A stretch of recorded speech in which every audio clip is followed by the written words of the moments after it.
mis en place des choses avec ma conversion en bio. Après, il y avait déjà des choses qui étaient présentes, hein. Sur la ferme, il y a déjà à peu près, je suis bordurier d'à peu près 3 km de haies. C'est quand même assez vallonné ici. Et j'ai rajouté aussi des bandes de fleurs le long de mes voisins. Et j'ai mis des bandes de fleurs plutôt que des bandes d'herbes parce que l'idée c'était d'attirer des pollinisateurs et éventuellement des insectes auxiliaires. Et en même temps, ça me sert de barrière pour la dérive, pour les produits phytosanitaires vis-à-vis de mes voisins. Et ensuite, j'avais fait quelques réseaux de bandes d'herbes aussi. À l'époque, j'avais profité de mesures agro-environnementales pour implanter des bandes d'herbes.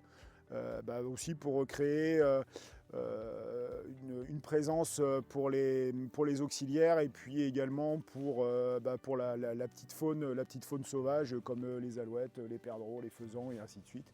Et j'ai également des bandes de switchgrass que j'avais mis en place avec la Fédération des chasseurs qui était censée être bénéfique pour le petit gibier et en fait c'est surtout un refuge à sangliers et à chevreuils.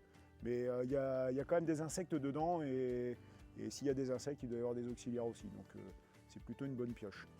Et après, j'ai profité aussi du plan E, donc celui qui est financé à 100%, et donc je vais replanter 1 km 350 de haies très précisément.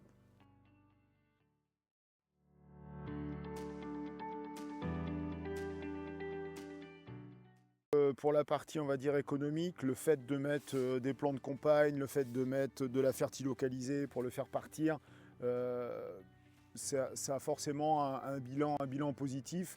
Il y a un petit essai un peu là-haut où justement il y a un tour de semoir où il n'y a pas ni plan de campagne ni fertilocalisé. On verra à la moisson ce que ça va raconter.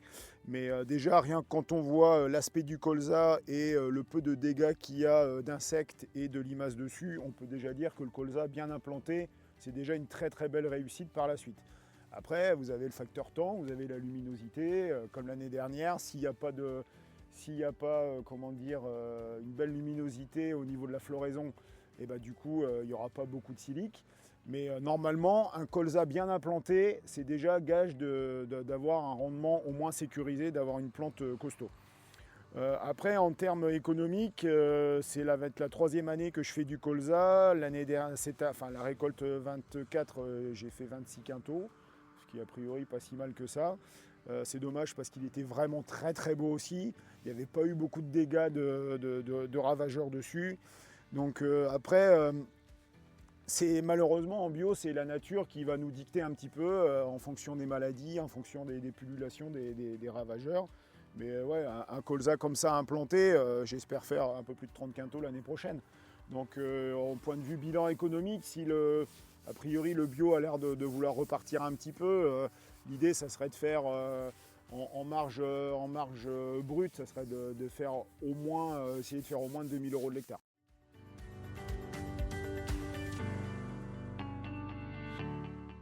Quentin Knud, je suis conseiller animateur en grande culture à Bion Hauts-de-France.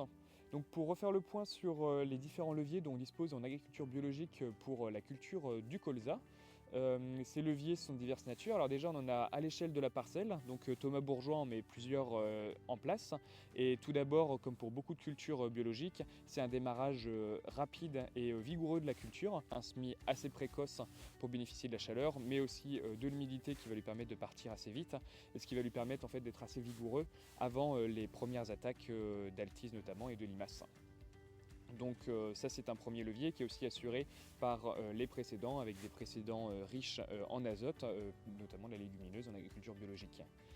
Un second aspect qui est mis en place sur le colza, on a un travail sur les variétés avec, comme c'est aussi fait en conventionnel, des variétés de colza qui vont être assez précoces et qui vont servir de piège à méligette au printemps, permettant du coup de limiter les attaques sur la variété principale qui elle va être à l'origine du rendement.